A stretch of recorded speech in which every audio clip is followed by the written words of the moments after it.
Hi hello friends, எல்லோருக்கும் வணக்கம். இன்றைக்கி சூப்பரான ஒரு கதை தான் எழுதி வந்திருக்கேன் நண்பர்களே. ஒரு லைக் அண்ட் சப்ஸ்கிரைப் பண்ணிட்டு பாருங்கள் நண்பர்களே. என்னோடய பேர் கிருஷ்ணசாமி. எனக்கு ரேவதி என்று திருமணம் நாள் இன்றைக்கி தான் நடந்துக்குது. ரேவதிக்கு 19 வயது மைத்துனன் இருக்கான். அவன் பேர் அருண். கிருஷ்ணசாமி எப்போதுமே அருணை தன் இளைய சகோதரனாக தான் நினச்சிட்டே இருப்பான். அருணும் ரேவதியும் அக்கா என்று தான் நினச்சிட்டு வழக்கமாக கூப்பிட்டுட்டே இருப்பான். கிருஷ்ணசாமியோட அம்மா பேர் த்ரிஷா, அப்பா பேர் மணி, தங்கை பேர் ரேவதி. எங்கள் வீட்டில் யாருமே இல்லை. கிருஷ்ணசாமிக்கு இந்த உலகத்தில் அவனது இளைய சகோதரன் அருண் தவிர வேறு யாருமே இல்லை. ஏன்னா அப்பா அம்மா இல்லை. அருணுக்கு இன்றைக்கி இப்போ கிட்டத்தட்ட ஒரு 20 வயசு இருக்கும். அவன் ரேவதியை விட சற்று இளையவன் தான். ரேவதி எப்போதுமே அருணை ஒரு சின்ன பையனாக தான் நினச்சிட்டே இருப்பான். அருண் ரேவதியை ஒரு பெரிய புதிய அம்மா கிடைத்து விட்டதாக சந்தோஷமாக சொல்லிகிட்டே இருப்பான். ஆனால் ரேவதிக்கு அம்மா த்ரிஷா அவள் அடிக்கடி அறிவுரை வழங்குவாள். இதை பார்த்த ரேவதி, உன் மைத்துனன் அருண் உன் மகன் இல்லைம்மா, அவனிடம் கொஞ்சம் தள்ளியே இரு. காலப்போக்கி அவன் வளர்ந்து போயிட்டுனா அதுக்கப்புறம் ஊர் உலகம் தப்பாக பேசும். அதனால் கொஞ்சம் டிஸ்டன்ஸ் மெயின்டைன் பண்ணுன்னு சொல்லிட்டு அம்மா த்ரிஷா அறிவுரை கொடுவாள். அதனால் இப்போத்திலிருந்து அதை பழக்கமாக கொடுத்துக்கிட்டாள். அருண் எந்த காரணமும் இல்லாமல் உன் அறைக்கு அடிக்கடி வர வேணான்னு சொல்லு, நான் அதை பார்த்துட்டே இருக்கேன். நீ இப்படி செய்யக்கூடாது. நீ இப்படி திருமணமான பின்னு உன் கணவன் கிருஷ்ணசாமி மட்டும்தான் உன்னை நன்றாக கவனித்து நல்லா சந்தோஷப்படுத்திட்டு நீ நல்லா காதல் செஞ்சுட்டு இருக்கணும் அப்படின்னு சொல்லிட்டு த்ரிஷா அம்மா அடிக்கடி ரேவதிக்கு அறிவுரை கூறிகிட்டே வந்தாள். ஆனால் இதை கேட்ட ரேவதி ரொம்பவே வருத்தம் அடைந்து விட்டாள். ரேவதி மனசுக்கு கோவப்பட்டு கொண்டே இருந்தாள். கிருஷ்ணசாமி மற்றும் ரேவதி இருவரின் திருமண வாழ்க்கை மிக ஆழமாகவும் இனிமையாகவும் சந்தோஷமாகவும் டெய்லி விளையாட்டாகவும் போயிட்டு இருந்தது. திடீரென்று ஒரு இரவு நேரத்தில் கிருஷ்ணகாரி கார் விபத்தில் இறந்து போயிட்டான். ஐயோ! ரேவதி உலகமே ஸ்டாப் ஆயிடுச்சு. அவள் வாழ்க்கை முழுவதுமாக நரகமாக மாறிடுச்சு. கிருஷ்ணசாமி இறந்து போனது ரேவதியினால் நம்ப முடியவே இல்லை. ஒரு வாரம் ஃபுல்லாக அழுதுகிட்டே கண்ணுலேருந்து தாரையாக தண்ணி வந்துகிட்டே இருந்துச்சு. தன் கணவர் கிருஷ்ணசாமி என்னை இப்படி விட்டுட்டு போயிட்டானே, இப்போது என்னை யார் பார்த்துக்கிறது அப்படின்னு சொல்லிட்டு அருண் கையை பிடிச்சிட்டு ஓன்னு அழுதுகிட்டே இருந்தான். இல்லை, இந்த உலகத்தில் என்னை யாரும் இல்லை பார்த்துக்கிறதுக்கு அப்படின்னு சொல்லிட்டு ரேவதியால் புலம்பிகிட்டே இருந்தாள் ஒரு வாரம் ஃபுல்லாக. இதனால் இது தனியாக இருக்க முடியாது, நானும் சாவ போகிறேன், என்ன பண்ணுறதுன்னு சொல்லிட்டு ரொம்பவே கஷ்டமான டிப்ரெஷனில் போயிட்டான். இரவு நேரங்களில் அவன் தனியாக எழுந்து அழுது கொண்டே இருப்பார். ஒரு 2 மணிக்கு எழுந்து பார்த்தா அருண் எழுந்து பார்த்தா பேய் மாதிரி அழுதுகிட்டே கொண்டிருப்பார் ரேவதியை. அவன் நண்பர்களின் ஏதோ ஒரு முக்கிய பேச்சில் மும்முரமாக இருக்கலாம் என்று ரேவதி நினைத்தாள். அருண் வீட்டுக்கு வராது ரேவதிக்கு ரொம்பவே நிம்மதியாக இருந்தது. ஏனென்றால் அவன் வந்தால் தான் ஒரு அந்நிய பெண்ணை போல உணர்வதாக அவளுக்கு தோன்றியது. அம்மா த்ரிஷா சொன்ன வார்த்தைகள் மீண்டும் மீண்டும் ரேவதி காதுகளில் மனதுக்குள் ஒலித்து கொண்டே இருந்தது. திடீரென்று அந்த பெரிய வீட்டின் முன் கதவை யாரோ தட்டுவது போல எனக்கு சத்தம் கேட்டுக்கொண்டே இருந்தது ரேவதியின் காதில். ரேவதி கொஞ்சம் பயப்பட மனசு, ஏன்னா சடனாக மிட்நைட்க்கு எவனாச்சும் அந்த கதவை தட்டினா யாருக்கு இருந்தாலும் மனசு படபடக்கும். அந்த மாதிரி வெளியிலேருந்து யார் வருது அப்படின்னு சொல்லி போய் கதவை திறக்கலான்னு போய் பார்த்தா நம்ம வெளில இருக்குது நம்ம ஹீரோ, என் புருஷனோட தம்பி அருண் தான் நின்றுட்டுருக்கான். அக்கா கதவை திறங்கக்கா, நான் தான் உங்கள் தம்பி அருண் வந்திருக்கேன் அப்படிங்கிறான். ரேவதி பயத்துடன் கதவை திறந்தாள். அன்று இரவு ரேவதி ஒரு அடர்ந்த காட்டை போலவே தோன்றியது. அருண் ரேவதிக்கு ஒரு சின்ன குட்டி நாயை, குட்டி பூனை எல்லாமே கிஃப்டாக எடுத்துன்னு குத்தான். ரேவதி, ஏன் அருண் இப்படி எனக்கு எது எல்லாமே எடுத்துன்னு தரேன்னு கேட்டதுக்கு, இல்லைக்கா உங்கள் இப்போது அண்ணன் இல்லை, அதனால நீங்கள் டிப்ரெஷனில் இருக்கீங்க, மைண்ட் டைவர்ஷன் பண்ணுறதுக்கு நான் இது எடுத்துன்னு வந்திருக்கேன். இதை நீங்கள் லவ் பண்ணால் கொஞ்சம் மைண்ட் டைவர்ஷனாக இருக்கும் அப்படின்னு சொன்னான். அருண் கையில் ஒரு பிளாஸ்டிக் பையும் எடுத்துன்னு கொடுத்தான். அதில் ஹோட்டல் உணவு சாப்பாடு எல்லாமே இருந்துச்சு. அருண் ஒரு தட்டில் உணவை அழகாக எடுத்துன்னு கொடுத்து ரேவதி எடுத்துன்னு குடிச்சிட்டு, அக்கா நல்லா சாப்பிடுங்க, நல்லா உறங்குங்க, எதுவும் பற்றியும் கவலைப்படாதீங்க, உங்களுக்கு நான் இருக்கேன், இனிமேல் நான் உங்களை பார்த்துக்கிறேன் அப்படின்னு சொல்லிட்டு அருண் சொன்னான். அருள் வார்த்தைகள் கேட்டவுடனே கொஞ்சம் சற்று மன நிம்மதியாயிடுச்சு ரேவதிக்கு. இல்லை என்றால் நீங்களும் பசியில் வாடி விடுவீர்கள். எங்கள் அண்ணன் கிருஷ்ணசாமி இருந்தால் உங்களை இப்படி கஷ்டப்படுத்தியிருக்க மாட்டான். அவர் போனது பெரிய இழப்பு தான், அது என்னால் புரிஞ்சுக்க முடியுதில்லை. இப்போ அண்ணன் இடத்துல நான் தான் உங்களை பார்த்துக்கணும். தயவுசெய்து உங்கள் கண்ணுலேருந்து ஒரு சொட்டு தண்ணி கூட வராமல் நான் பார்த்துக்கிறேன், நீங்கள் அழாதீங்க அப்படின்னு சொன்னான். அருண் ரேவதியை அம்மா என்று அழைக்க ஆரம்பித்து விட்டாள். ஆனால் ரேவதிக்கு அம்மா த்ரிஷா சொன்ன வார்த்தைகள் மனசில் ஓடிக்கொண்டே இருந்தது. அருண் உணர்ச்சியில் பொங்க அக்கா அக்கான்னு பல தடவை சொன்னான். நீங்கள் எதற்கும் கவலைப்பட வேண்டாம், நான் இருக்கேன் அப்படின்னு சொல்லிகிட்டே இருந்தான் அருண். இந்த வீட்டை விட்டு நீங்கள் எங்கும் போகக்கூடாது, நான் ஏன்னா நீங்களும் போயிட்டீங்கன்னு நான் ரொம்ப தனியாமே ஆகிடுவேன். நீங்கள் ரேவதியில் இங்கே சந்தோஷமாக இருக்கலாம், நானும் இருக்க உங்களை பார்த்துக்கிறேன் அப்படின்னு சொல்லிகிட்டே இருந்த அருண். பின்னர் ஒரு விசித்திரமான விஷயத்தை சொல்ல ஆரம்பித்தான். அக்கா, நீங்கள் இந்த அறையில் தூங்க வேண்டாம், அந்த அறையில் மாட்டிப்படிக்கு மிக அருகில் உள்ளது. மாடிப்படி அருகில் அறையில் நீங்கள் இருக்கக்கூடாது என்று எனக்கு ஒரு ஜோஷர் சொன்னாங்க. அதனால் நீங்கள் அங்கே இருக்காதீங்க. அதுவும் இல்லாமல் உங்கள் புருஷன் கூட நீங்கள் இருந்த அதே நினைவுகள் தான் வந்துன்னு இருக்கோம். நீங்கள் வேறு ரூமுக்கு ஷிஃப்ட் ஆகிடுங்க அப்படின்னு சொல்லிட்டு அருண் சொன்னான். அதனால் யார் வேண்டுமானாலும் தவறான எண்ணத்துடன் நம் வீட்டிற்கு வரலாம் என்றான் அருண். அருண் அப்படியே ஒரு 20 வயசு பக்குவமாக பேச ஆரம்பித்து விட்டான்.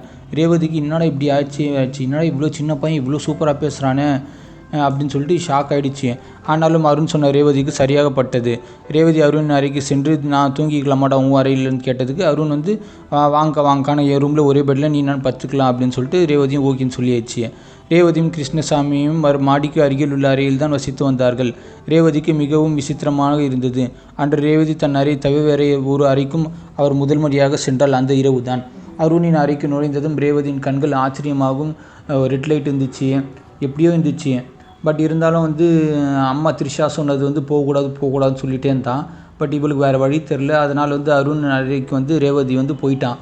செம்ம பூவோடு நகைகளோடு பட்டு புடவையோடு எல்லாம் கல்யாணம் ஆகி ஒரு மணப்பெண் ஹனிமூன் போகிற மாதிரி போனான். அருண் இவற்றை எப்படி எடுத்தான் என்று ரேவதிக்கு புரியவே இல்லை. காலையில் இது பற்றி அருணிடம் கேட்க வேண்டும் என்று ரேவதி மனதுக்குள் முடிவு செய்துவிட்டாள்.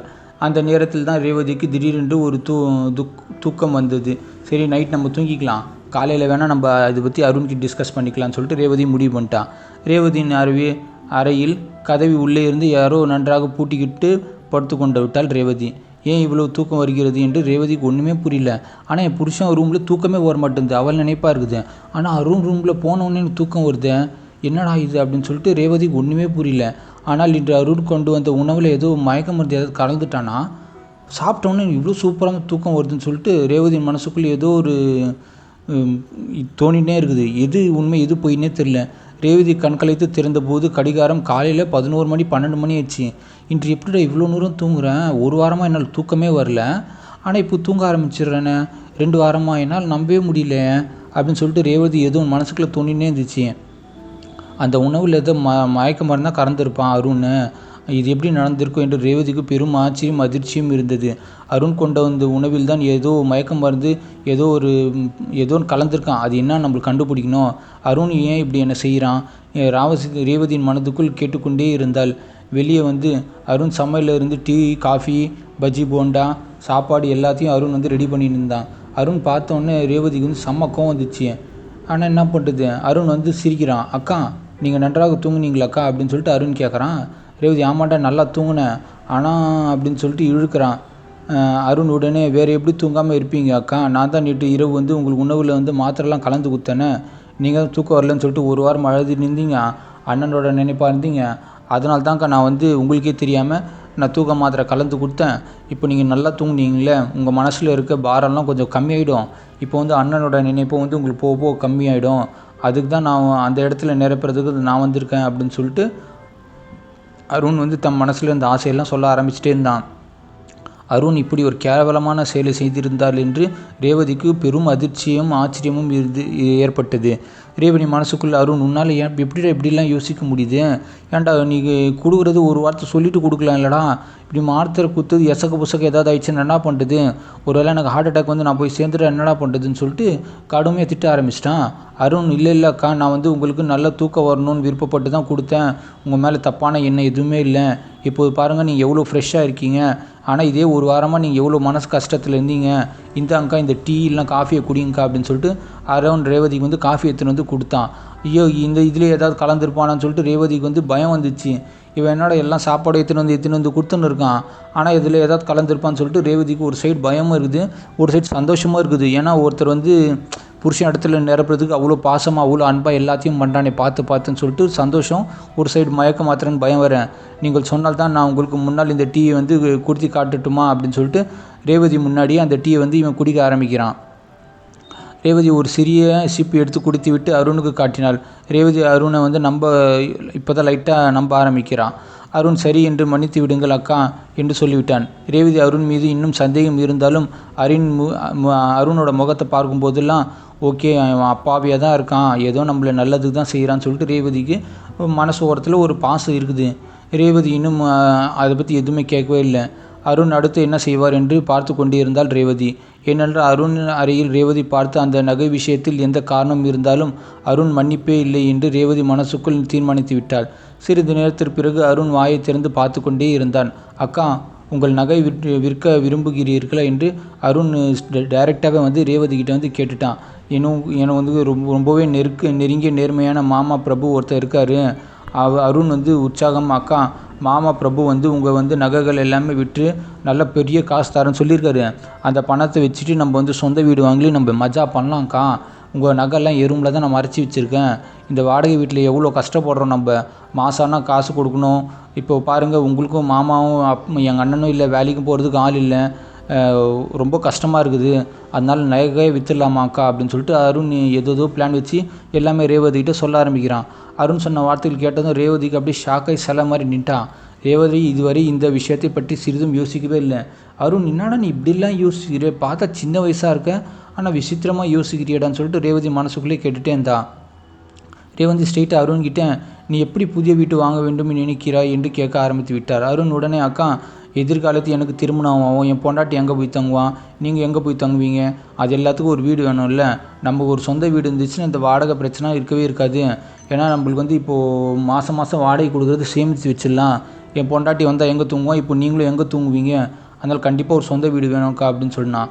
அதனால் ரேவதி அருணின் நகை பற்றி எதுவும் சொல்லவே இல்லை.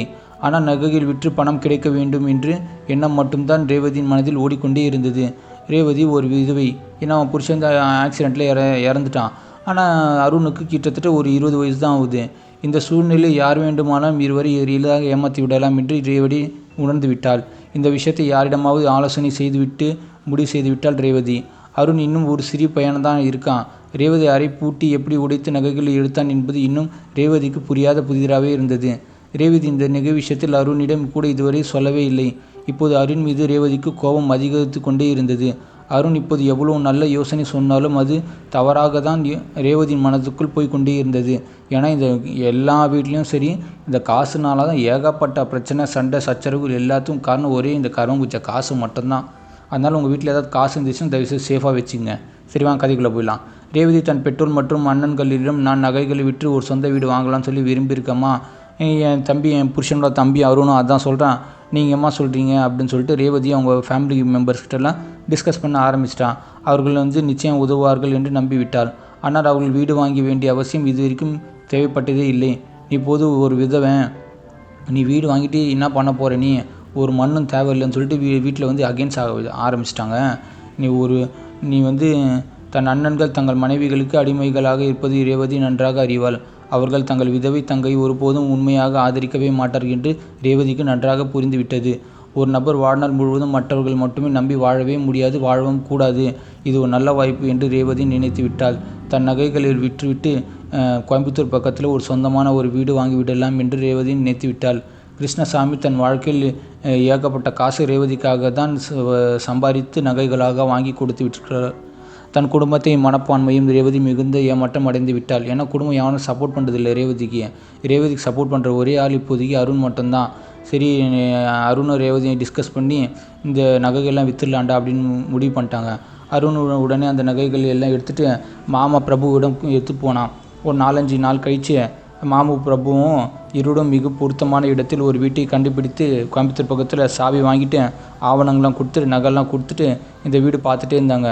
ரேவதிக்கு பெரும் அதிர்ச்சி ஏற்பட்டது. 4-5 மாதத்தில் இவ்வளோ சீக்கிரமாக எப்படிடா இவ்வளோ பெரிய ஒரு வீடை வாங்கிட்டேன் அப்படின்னு சொல்லிட்டு ரேவதிக்கு அப்படி ஷாக்கு. வீடு வாங்கினது கிட்டத்தட்ட 80 சிரமமாக தான் செய்யலை. பல இடங்கள் அலைவது, ஆவணங்கள் தயார் செய்வது என்ன ஏகப்பட்ட வேலை இருக்குது. அருண் ஆவணங்கள் எல்லாம் எடுத்து வந்து ரேவதியும் கையில் கொடுத்தோன்னே ரேவதிக்கு எதுவுமே நம்ப முடியல. நீ ஒரு சின்ன பையன், நான் இப்போ நகை குத்தேன், அதுக்குள்ளே ரிஜிஸ்டர் பண்ணிட்டு பத்திரம்லாம் எடுத்துன்னு வந்துட்டு யாரா நீ அப்படின்னு சொல்லிட்டு ரேவதிக்கு ஏகப்பட்ட கேள்விகள் அவன் மனசுக்குள்ளே எழுந்துகிட்டே இருந்துச்சு. ஆனாலும் அருணின் சிந்தனை ஒரு பக்கம் பெரியவராக நினைப்பது போல பெரிய மனுஷனாக நடந்து கொள்கிறான், மறுபக்கம் இந்த சிறிய வயதில் எப்படி இவனுக்கு இவ்வளோ அறிவு வந்துச்சுன்னு சொல்லிட்டு கூட ரேவதிக்கு நினச்சிட்டே இருந்தான். பிறகு அருண் ஒரு விசித்திரமான விஷயத்தை சொல்ல ஆரம்பித்து விட்டான். அக்கா, நான் முழு வீட்டையும் நன்றாக சுத்தம் செய்துவிட்டு பிறகு நான் உங்கள் ஒரு முக்கியமான விஷயம் பேச வேண்டும் என்று அருண் ரேவதியுடன் டைம் கேட்டான். அருண் கண்கள் அந்த நேரத்தில் ஒரு விசித்திரமானது தெரிந்தது. அந்த பார்வையில் ஒரு புதிய அமைதியும் தெரிந்தது. அதை பார்த்ததும் அருண் என்ன சொல்ல போகிறான்னு சொல்லிட்டு ரேவதிக்கு வந்து ஒன்றுமே புரியல. என்னடா இவன் திடீர்னு ஏதோ சொல்ல வரான் அப்படின்னு சொல்லிட்டு ரேவதிக்கு ஒன்றுமே புரியல. அந்த நேரத்தில் தான் ரேவதிக்கு அவசரத்தில் இருந்தால். இப்போது இருவரும் புதிய வீட்டை பொருட்களில் எல்லாமே நிரப்பியிருந்தாங்க. ஏன்னா பழைய வீட்டில் வாடகை வீட்டில் இருந்த எல்லா துணிமணி, பீரோ செட்டு எல்லாமே, கிச்சன் பொருட்கள் எல்லாமே எடுத்துன்னு வந்து புது வீட்டுக்கு ஷிஃப்ட் பண்ணியிருந்தாங்க. எங்கேருந்து உணவுப் பொருட்கள், ரேஷன் பொருட்கள் கிடைக்கும் என்று யோசித்திருந்தார்கள். அதே சேம் ரேவதி தன் வாழ்நாள் இதுவரை வெளியில் சென்று எந்த வேலையும் செஞ்சதே இல்லை. ஃபஸ்ட்டு வந்து வீட்டை விட்டு போயிட்டு புது வீட்டுக்கு போகிறான். அப்போது அருண் ஏன் ரேவதி முக்கியமான விஷயம் பேச வேண்டும் என்று சொன்னாள் என்று ரேவதிக்கு ஒன்றுமே புரியல. ரேவதியோட மனதில் வந்து பல கேள்விகள் எழுதி கொண்டே இருந்தது. ஆனால் ரேவதிக்கு இப்போது அமைதியாக இருக்கலாம், அப்புறமா பேசிக்கலாம், இப்போதைக்கு நம்ம எல்லா பொருட்களையும் எடுத்துன்னு போயிட்டு ஒழுங்காக வந்து அடுக்கி வைக்கலாம் புது வீட்டில். நேரம் கிடைக்கும் போது எப்படி இருந்தாலும் அவங்க கூட தான் இனிமேல் நம்ம இருக்க போகிறோம், அப்போ பார்த்துக்கலாம் அப்படின்னு சொல்லிட்டு அருண் கண்டுக்காமல் ரேவதி அவளோட வேலை பார்த்துட்டே இருந்தான். எல்லா வேலையும் முடித்த பிறகு ரேவதி ஒரு சுமையான உணவை பிரியாணி வாங்கிட்டு சாப்பிட ஆரம்பிச்சிட்டான். ரேவதிக்கும் அருணுக்கும் காத்திருந்தார்கள். ஏனென்றால் அருண் இந்த வீட்டின் ஒரு முக்கிய பகுதியாகவே இருக்கிறான். மேலும் அருண் வெளியே சென்று ஹோட்டலில் உணவு சாப்பிடுவது ரேவதிக்கு ரொம்ப கஷ்டமாக இருந்துச்சு. ரேவதி அருணுக்காக நிறைய முயற்சி எடுத்து பல வகையான பிரியாணி, சப்பாத்தி, சிக்கன் 65 ஏகப்பட்ட சமைச்சு வச்சுருந்தான். கிருஷ்ணசாமியும் விரும்பியபடியே முன்பு சமைத்தது போல ரேவதி பல காரங்கள் தயாரித்து மேஜையில் வைத்து டைனிங் டேபிளில் அடுக்கி வச்சுருந்தான். யாருக்கு? அவளோட அண்ணன் புருஷன் தம்பிக்கு அருணுக்கு ரேவதி வந்து ஏகப்பட்ட ஃபுட்டு ரெடி பண்ணி வச்சுருந்தான். ஆனால் இன்று அருண் வீட்டுக்கு வரவே இல்லை. என்ன பிரச்சனை தெரில, ஏன்டா இவன் வரவே இல்லைன்னு சொல்லிட்டு யோசிச்சுட்டே இருந்தா ரேவதி. அந்த நேரத்தில் தான் அருண் வந்து வீட்டுக்கு வந்தான். எப்போ? மிட் நைட் ஒரு 12 மணி ஆயிடுச்சு. கிருஷ்ணசாமிக்கு இறப்புக்கு முன்பு அருண் மாலை ஒரு 6 மணிக்கெலாம் வந்துடுவான். ஆனால் இப்போல்லாம் ரொம்ப லேட்டாக வரானே. அதன் பிறகு அருண் வீட்டுக்கு வெளியே செல்லவே மாட்டான். இருவரும் ஐஸ்கிரீம் சாப்பிட வெளியே செல்லும் போதெல்லாம் அருண் நிச்சயம் உடன் வருவான். ஆனால் அருண் இப்போது தனியாக வீட்டை விட்டு வெளியே சென்றதும் இல்லவே இல்லை. ரேவதிக்கு பயம் ஏற்பட்டது. ரேவதி அருணுக்காக காத்திருந்தாள். இரவு 2 மணியாகிவிட்டது. அப்போதுதான் அருண் கதவை தட்ட ஆரம்பிக்கிறான். ஏன்னா ரேவதிக்கு அவன் புருஷன் இருக்கிற வரைக்கும் பிரச்சனையும் இல்லை, இப்போ ரொம்ப தண்ணியாக இருக்கா, புது வீடு வேறு. ரேவதி வந்து இன்னாடா இந்த டைமில் ஏமாண்டா வந்து கதவை தட்டுறதுன்னு சொல்லிட்டு ஜன்னல் ஓரமாக பார்த்தா நம்ம அருண் நிற்கிறான். செம்ம கோவம் வந்துடுச்சு. திட்ட ஆரம்பிச்சிட்டான். எங்கடா போயிருக்கேன் நாயை, வெட்கமாக இல்லையாடா, நான் ஒரு விதவை பொண்ணு அனாதையாக இருக்கேன், நீ பாட்டு ஊர் சுற்ற போயிட்டேன், உனக்காக சாப்பாடெலாம் ரெடி பண்ணி வச்சுருக்கேன், உங்கள் அண்ணன் கிருஷ்ணசாமி போனதுலேருந்து நீ தனியாகவே இருக்கேன், நான் இங்கே தனியாக இருக்கேன், என்னை யாரா பார்த்துப்பான்னு சொல்லிட்டு செம்ம சண்டை, செம்ம அசிங்கமாக கெட்ட வார்த்தைலாம் பேசின்னு இருக்கான். நீ எதுக்காகடா வெளியே போனேன், உன் நண்பர்கள் இங்கே அழைச்சிட்டு வாடா, வீட்டிலே எனக்கு எல்லாத்தையும் பண்ணு, என்னை தனியாக இங்கே விட்டு போவாதான்னு சொல்லிட்டு ரொம்பவே கோவமாக ரேவதி திட்ட ஆரம்பிச்சிட்டான். அருண், அக்கா நான் இதை செய்ய முடியாது என்று சொல்லிவிட்டு தன் கண்களை உயர்த்தி ரேவதி மிகுந்த கோபத்துடன் பார்த்தான். ரேவதி பயந்து போனான். ஆனாலும் அருண் இன்னும் ஒரு சிறிய பையனாகவே நினைத்து அவனை மிரட்ட முடியுமா என்று ரேவதி தன் மனத்துக்குள் யோசித்து கொண்டே இருந்தாள். அந்த எண்ணத்துடன் தான் ரேவதி அருணை மிரட்ட ஆரம்பித்து விட்டாள். என்ன பண்ணுறது அக்கா, நிறுத்துங்கள், இனி நான் உங்கள் பேச்செல்லாம் எதுவும் கேட்க மாதிரி தெரில, நீங்கள் உங்கள் சமைச்சிட்டு நீங்களே சாப்பிட்டுங்க, நான் வேணால் ஹோட்டலில் சாப்பிட்றேன் அப்படின்னு சொல்லிட்டு இவனும் கத்த ஆரம்பிக்கிறான்.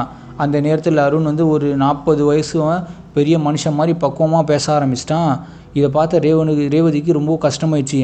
என்னடா இவன் சின்ன பையன் சொல்லிட்டு நம்ம மிரட்டி நம்ம கண்ட்ரோல் வைக்கலான்னு பார்த்தான், பதிலுக்கு இவன் நம்மக்கிட்ட சண்டைக்கு வரானான்னு சொல்லிட்டு ரேவதிக்கு ஒன்றும் புரியல. என்னடா நடக்குது இங்கே, நம்ம ஒன்று நினச்சா இந்த பையன் ஒன்று பண்ணுறான்னு சொல்லிட்டு ரேவதி மனசுக்குள்ளே ஒரு கோபம், பயம் வந்துச்சு. அருண் அவ்வளவு கோபத்தில் இருந்தான். அதற்கு பின்னால் ஏதோ ஒரு பெரிய காரணம் இருக்க வேண்டும் என்று ரேவதி மனசுக்குள் எண்ணிக்கொண்டே இருந்தாள். ரேவதியை வந்து அருண் அறைக்கு சென்று கதவை தட்ட ஆரம்பித்து விட்டாள். அருண் கதவை திறந்தபோது விசித்திரமான பார்வையில் பார்க்க ஆரம்பித்து விட்டான் அருண். அக்கா, நான் உங்களுக்கு ஒரு விஷயம் சொல்லட்டுமா, நீங்கள் வேற ஒரு திருமணம் செய்து கொள்ளுங்கள், இல்லை என்றால் உங்கள் பெற்றோர்கள் வீட்டுக்கே போய்விடுங்கள் என்று கடுமையான குரலில் அருண் கத்த ஆரம்பித்து விட்டான். அருண் வார்த்தையில் கேட்டதும் ரேவதி அப்படியே ஷாக்காகி கண்ணை விரித்து அழ ஆரம்பித்து விட்டார். என்ன பண்ணுறதுனே தெரில, உன்னை தனியாக விட்டுட்டு நான் எப்படிடா வேறு திருமணம் பண்ணுறது, நான் எப்படி எங்கள் அப்பா அம்மா வீட்டுக்கு போகிறது, இவ்வளோ பெரிய வீடு வாங்கினது சும்மாவாடா, இங்கே வந்து நான் இருக்கேன்டா, நான் உன்னை பார்த்துக்கிறேன்டா, உனக்கு வந்து இப்போ பாசமும் இல்லை நேசமும் இல்லை, நீ தனியாக இருக்கேன், உனக்கு தினமும் காலை மாலையும் நான் உன்னை அம்மா மாதிரி நம்ம பார்த்துக்கிறேன், சாப்பாடு உன்னை யார் ரெடி பண்ணி போகிறது, நான் உனக்கு இன்னும் கேவலமான ஒரு பொண்ணாக போயிட்டேனா அப்படின்னு சொல்லிட்டு கோவத்தில் ரேவதி கத்த ஆரம்பிச்சிட்டான். அதை பற்றி எப்படி உன்னால் யோசிக்க முடிஞ்சது, பிறகு எப்படி உன் வாயிலிருந்து அந்த வார்த்தைலாம் வருதுன்னு சொல்லிட்டு கோவமாக கத்த ஆரம்பிச்சிட்டான். ரேவதி அமைதியாக அங்கேருந்து திரும்பி ரூமுக்கே போயிட்டான். ரேவதி அறையில் கதவை சரியாக மூடவே இல்லை. ரேவதியின் இதயம் வேகமாக துடிக்க ஆரம்பித்து விட்டது. அருண் இப்படி மாறி ரேவதியின் பேசுவானே என்று ரேவதி ஒருபோதும் கனவில் கூட நினைத்ததே இல்லை. ரேவதி எப்போது அருணை தன் சொந்த குழந்தையாகவே கருதி வாழ்நாள் முழுவதும் அருணுக்காக வாழ்ந்து வந்தாள் ரேவதி. ஆனால் கிருஷ்ணசாமி ரேவதியின் அடிக்கடி நீ அருணை எப்போதும் உன் சொந்த குழந்தையாகவே வளர்க்க வேண்டும் என்று சத்தியம் வாங்கிவிட்டான். அவனுக்கு அம்மாவும் இல்லை அப்பாவும் இல்லை, நீதான் அம்மா அப்பா போல வாழ வேண்டும் என்று கிருஷ்ணசாமி ரேவதியின் சத்தியம் வாங்கிவிட்டான். ஆனால் அருண் இந்த வார்த்தைகள் ரேவதி மிகுந்த வேதனையும் அடைந்து விட்டது. இன்றிலிருந்து அருணிடம் பேசக்கூடாது. அவனை நம்ம பையன் மாதிரி பார்த்துக்குறோம். ஆனால் அவன் அப்படி இல்லை, மோசமாக மாறிட்டான். இப்போ கண்டிச்சும் வளர்க்க முடியல. சட்டப்படி இந்த வீட்டை ரேவதியின் பேரில் தான் இருந்தது. ரேவதி இந்த வீட்டில் தனியாக இருக்க முடியாது. அதனால தான் சரி நம்ம புருஷனோட தம்பி தான் சொல்லிட்டு நம்ம வச்சுக்கிட்டோம். ஆனால் இவன் ஊதாரியாக ஊர் சுற்றிட்டு இருக்கான். என்ன பண்ணுறதுன்னு தெரியலன்னு சொல்லிட்டு ரேவதி ரொம்பவே அழ ஆரம்பிச்சிட்டான். ஆனால் அருண் மீண்டும் அப்படி ஒரு வார்த்தை சொன்னால் ரேவதிக்கு நிச்சயமாக அவனை மனவேதனையை உள்ளாக்கிவிட்டது. இந்த வீடு கிருஷ்ணசாமியின் பணத்தில் தான் வாங்கப்பட்டது. இந்த வீடு கிருஷ்ணசாமி வாங்கினதுன்னா அவன் பொண்டாட்டி நான் தான், எனக்கு தான் சொந்தம். ரேவதி பேரில் தான் இருக்குது. ஆனால் அருணுக்கு இது ஒரு பைசாவோட உரிமையே இல்லை. ரேவதியின் மௌனம் இப்போது கோபமாக மாறியது. காலையில் எழுந்தவுடன் ரேவதி அருணின் அறைக்கு சென்று அறையில் கதவை தட்ட டமால் டிமில் தட்ட கத்த ஆரம்பிச்சிட்டான். அப்போது தான் அருணின் அறையிலிருந்து கதவு உள்ளே இருந்து பூட்டப்பட்டிருந்தது ரேவதிக்கு தெரிய வந்தது. ரேவதி வெளியிலிருந்து கதவை திறந்தபோது முன்பக்க அறை முழுவதுமாக காலியே இருந்தது. அறையில் பார்த்தா யாருமே இல்லை. அருண் எங்கடா போயிட்டா அப்படின்னு சொல்லிட்டு ரேவதி யோசிக்க ஆரம்பிச்சிட்டான். ரேவதியின் மனம் கோபத்தில் பைத்தியமாக கத்த ஆரம்பிச்சிட்டான். அருண் ஒரு சின்ன பையன்தான். நேற்று நைட்டு அவனுக்கு திட்டினதுக்கு அவன் கோவம் எங்கேயாவது விட்டு போயிட்டானான்னு சொல்லிட்டு ஒரு சைட் பயம் வேற வந்துச்சு ரேவதிக்கு. அருண்கள் செயலில் பார்க்கும்போது ரேவதிக்கு பெரும் அதிர்ச்சியும் கோபமும் வந்தது. கிருஷ்ணசாமி இறந்தது பிறகு 4 மாதங்கள் ஆகிறது. ஆனால் 4 மாதத்தில் அருண் இப்படி மாறிவிட்டானே. ரேவதி ரொம்பவே வருத்தமாக இருந்தாள். இப்போது ரேவதி அருண் என்ன சொல்லப் போகிறார் என்று தெரியவே இல்லை. ரேவதிக்கு உறவாக இருந்தது ஒரே ஒரு பையன், ஒரே ஒரு உலகம், இவன் மட்டும்தான் அருண். ஆனால் இவனை இப்போ காணுமே. இந்த அருண் மட்டும்தான் ரேவதிக்கு மிகச் சிறந்த உறவு. இன்று அருண் வந்ததும் வேறு திருமணம் செய்ய விரும்பவே இல்லை என்று தெளிவாக சொல்லிவிட வேண்டும் என்று ரேவதி தன் மனதுக்குள் உறுதி பூண்டாள். இரவு ஒரு 8 மணி கூட ஆகவே இல்லை. இரவு இன்னும் முழுமையாக தொடங்கவே இல்லை. திடீரென்று ரேவதியின் வீட்டில் கதவை யாரோ பலமாக தட்டும் சத்தம் கேட்டுக்கொண்டே இருந்தது. ரேவதி ரொம்பவே பயந்துட்டான். வெளியே அருண் தான் இருப்பான் என்று நினைத்து ரேவதி கதவு கிட்ட போனான். திறந்து பார்த்தா 3-4 ஆண்கள் கோபமாக முகத்துடன் நின்று கொண்டிருந்தார்கள். யாரா நீங்கள், யாரா இங்க 4-5 பேர் நிற்கிறீங்கன்னு கேட்டதுக்கு அதில் பார்த்தா அருணும் இருக்கான். அடப்பாவீங்களா, என்னடா எல்லாம் ஒரே ஏஜில் இருக்கீங்க, யாரா இங்கே கூட்டு வந்துன்னு கேட்டால் நீங்கள் தானே சொன்னீங்க உங்கள் ஃப்ரெண்ட்ஸ் கூட போய் சுற்றுறா அப்படி இப்படின்னு, அதனால தான் இவங்க எல்லாரையும் கூட்டு வந்தேன்னு சொல்லிட்டு அருண் கத்த ஆரம்பிக்கிறான். அவர்கள் ரேவதின்னு சொன்ன வார்த்தைகள் ரேவதிக்கு அதிர்ச்சி மட்டும்தான் தரவில்லை, ஆழமான வருத்தத்தையும் ஏற்படுத்தியது. அவர்கள் அக்கா நீங்கள் இங்கே தனியாக வச்சுருக்கீங்களே என்று கேட்டாள். ரேவதி ஆமாண்டா, நான் தனியாக தாண்டா வசிச்சுட்டு இருக்கேன் என்று பதிலளித்தாள். உடனே அவர்கள் இந்த பெண் பொய் சொல்கிறான், அவளுடைய மைத்துனன் தான் அருண், அவன் தான் எங்களை வச்சுன்னு இருக்கான், அவனும் இந்த வீட்டிலே தானே தங்கியிருக்கான், நீங்களும் அவனும் ஒன்றா தனியாக தானே இருக்கீங்க, மஜா பண்ணுறீங்களே, பொய் சொல்லக்கூடாது அப்படின்னு சொல்லிட்டு அந்த பசங்களாம் சரக்கு அடிச்சிட்டு போதையில் ஏதோ சொல்லின்னு இருக்காங்க. இவர்கள் இந்த பகுதியை அசுத்தப்படுத்துகிறார்கள். இவர்கள் இங்கிருந்து வீட்டை காலி செய்ய வேண்டும். இந்த பகுதி இவர்கள் வாழ்வது சரியல்ல என்று கடுமையான பேசியிருந்தால் அது குடிகார பசங்க. ரேவதி அண்ணா நாங்கள் என்ன தவறு செய்து விட்டோம் என்று கேட்க ஆரம்பித்து விட்டார். அவர்கள் பெண்ணே என்ன தவறு செய்தோம் என்று கேட்கிறார். இந்த வீட்டில் நீயும் 20 வயசு மைத்துனன் வசிக்கிறீர்கள். உங்கள் கணவர் இறந்து விட்டார் என்பது எங்களுக்கு நல்லா தெரியும். இப்போது நீ விதவை தான் இருக்க என்று உன் பெற்றோர்கள் விட்டு சென்று நீ இங்கே வாழ விரும்பினால் கன்னியாக வாழு. எங்கள் சகோதரிகள் மகள்களும் இப்போது வசிக்கிறார்கள். இந்த பகுதியில் இப்படிப்பட்டவர்கள் தாங்கள் பொறுத்து கொள்ள முடியாது என்று எச்சரித்தார்கள். ரேவதிக்கும் அந்த ஆண்களுக்கும் வெறும் சோகம் ஏற்பட்டது. ஆனாலும் அவர்கள் சண்டை போட ரேவதி விரும்பவே இல்லை. ரேவதி அவர்களின் முகத்துக்கு நேராக வீட்டு கதவை மூடிவிட்டாள். ரேவதியின் கண்களில் இருந்து கண்ணீர் தாரத்தாரையாக வழிந்து கொண்டு ஓடிக்கொண்டே இருந்தது. ரேவதி தன் பொருட்களை பேக் செய்ய தொடங்கிவிட்டாள். இங்கு வாழ்வது ரொம்ப கஷ்டமாக இருக்குது. இந்த வீடு வேணால் அருண்கிட்டே கொடுத்துட்டு நம்ம வீட்டுக்கே போயிடலாம். இந்த சமூகம் இது பார்ப்பதுக்கு எனக்கு ரொம்ப கவலையாக இருக்குது. நான் வேறு தனிமையாக இருக்கேன். அப்போது ரேவதிக்கு அருண் ஞாபகம் வந்தது. இதற்காக தான் அருண் நேற்று ரேவதி மறுமணம் பற்றி யோசித்து நல்ல விஷயம் தான் சொல்லியிருக்கான்.